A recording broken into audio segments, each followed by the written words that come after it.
All right, welcome back. We are back at Advanced Technologies, the shop that's doing all this work on our Quattro build. So Lee has officially ripped the engine, RIP, out of the S6 donor car.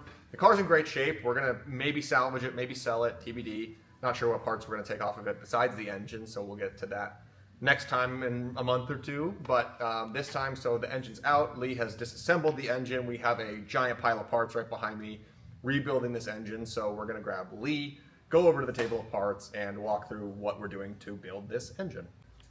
It feels like the holidays again.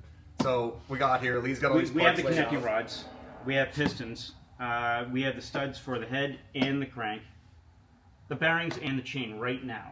We're waiting for a couple more parts to assemble. The first to send out to the machine shop, the block. These are new, those are from the S6. Correct. Okay. This is all S6 parts. This is the stuff we just received from a supplier.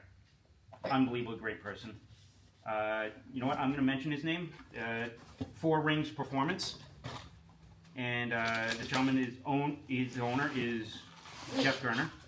Also, Thank you, Jeff. Holds the land speed record for the C4 S6. So we have Weisco pistons. We have the boost line connecting rods. Bye-bye, box. Bye-bye. These look awesome. Yeah, the boost line. Did you just nail yourself? No. Connecting rods. These look sick. Yep, it's all. These look like, it's almost, oh shit. This is like, honestly, art. Don't drop anything, please. Yeah. There we go. All right, man. These things. So this goes like this? Yes, exactly. So I'll have Chris clip in one of those time-lapse videos that you sent me, but can I see one of these? Oh, you want to touch my side? So is this, again, time-lapse video right here, or wherever you're going to put it, but is this the part that was snapped off? No, so this will be actually... What was the part that was snapped off? Just like an exhaust? So, yeah, so the cylinder head was right here. Now that's at the machine shop. This is the old block. The head has been sent out to a machine shop. The turbo is on this side. Okay. Where you're facing right now is the transmission. Sure. So you're at the back of the car. Yep. Chris is like in the car. The turbo's here with all the studs, the exhaust studs. There was one snapped way off inside the cylinder head. And I was like, you know what? Machine shop, can you do that for me? Because I got a lot of... So they my... get it out? Yes, they're going to get it out and everything like that. These are actually the studs that hold the cylinder head on. The head to the block. Cool. Instead of using the factory style, just regular bolts, we're going to use studs. They can take a lot more. They provide a lot more clamping force, and they don't allow the stretch. For the camera. So I was talking to Lee, and my goals, like, conservatively, I was like, I would love a reliable, 400, 500 horsepower. And Lee, as having a lot of experience in this world, essentially was like, listen, if that's what you want, we're going to build the engine for, like, substantially more than that, just because, in case I want to turn it up, two, in case I miss a shift, which never happens, ever. I don't...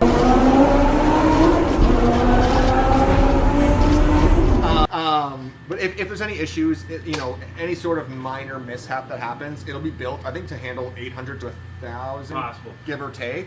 Not that I'm gonna crank it up to that, maybe at some point, but probably a reliable 4 or 500, heavily built, just so, I want to rally this, I want it to start up every time, I don't want to have any issues, and that's my goal with this build.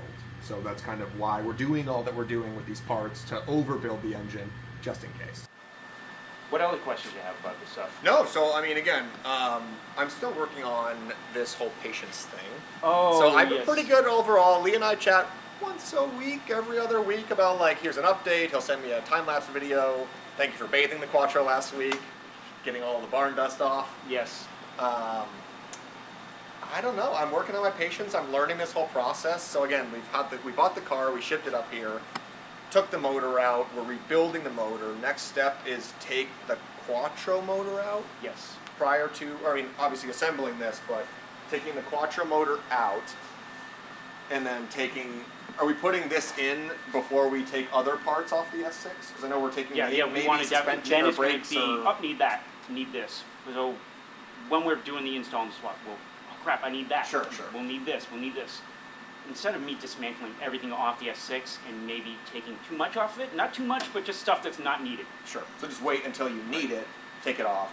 And we're also, I think maybe the plan is to take the Porsche calipers. Yes. Not the rotors or anything. No, well, I don't know how the worn rotors they are won't or work. not, no. Or size-wise, yeah. Right. Suspension, I think, Anything is can worn. work, but then it's all out of your bankroll. Yeah. Well, It I'd is rather, really- we're doing I this. need big wheels to fit the big brakes. Yeah. Okay, I need tires. I Yeah. need that, and So where would you say I don't know how to put this. Like this build, would you say it's like a budget build, an average build, an expensive build, or somewhere in if that's like a 1 to 10 scale? One is like this is a cheap, like it might fall apart. 10 is like I'm good for 2,000 horsepower and whatever. all right. Where are we So right now, you're going to be With in this the game plan. moderate to expensive because we're not doing the transmission and all that stuff, but. This is not just a simple, like someone took an S6 engine out, which we originally designed Right, for, right. and put it in there and just go and have fun and then see what breaks. This is turned into, hey Lee, let's get more power. Hey, I want a rebuild. I want a big turbo. Right. What about a standalone? You know, it just starts, you get these dreams. We all do it. And then you see yourself epically driving down the best road you ever think of, Right. and everybody's looking at you. You have all these like pipe dreams.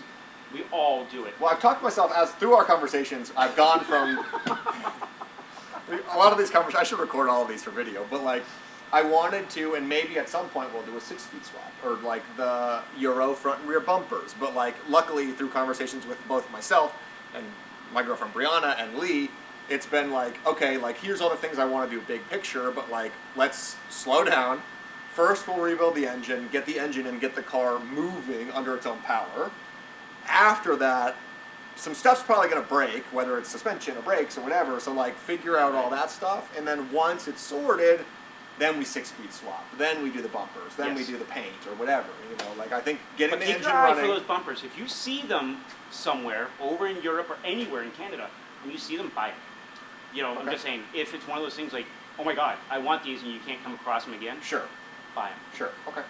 Cut into it, put Charlie in the Chocolate Factory. I want my Loompa Loompa down, Daddy! I want that cut in there. Don't care how I want it now. Did you see any glaring like issues No, for I how did it not. sat, or like the engine was fine, it just has 270,000 miles and it is old? Yeah, it's old. It's been apart. The head's been off once, but that could have been something as simple as a head gasket Sure. or something. Watch your head, man. I feel it in my hair. Oh, it's nice to have hair, isn't it? Yep, bald man joke there. But it's, you know, I didn't see anything like, oh crap, you're screwed. Sure. kind of No, but thing. like, could you tell? I don't know, because it was smoking pretty bad when I got it here. Yes. Did you see why? Like, did you know why or I'm no? leaning towards the turbo and the inner seals, the way it was smoking, and this sounds weird. A mechanic also will understand this. The oil will smell different when it's going out the tailpipe. If it goes through the combustion chamber, it smells different because it's actually getting really burnt. It's going through a series of burning and that. Versus when a turbo burns, like drops stuff down the downpipe, whatever, it has a different scent to it. Your car had that scent. It sounds so that it was from the weird to turbo. what some people that Sure. and it had that scent. I was leaning towards, but the valve seals definitely retired. I couldn't tell when this cylinder head was off. It wasn't recent, not recent at all, not even in the past like 10 years. Yeah. Well, I had wild records from the last since the car was bought in '95 or whatever it was. I had records of. I think I have probably. Yeah, I if could you look in search the through stack and everything- find out when it was taken off. Yeah, that's like crack one open and just sit there and just. Sometimes you don't even know what you're doing. It's stuff in all handwritten, like This thick. cursive. Yeah, half and it's in pencil. yeah. That's the update on the Quattro S6 rally car build. Like, subscribe, comment, and we'll see you next time.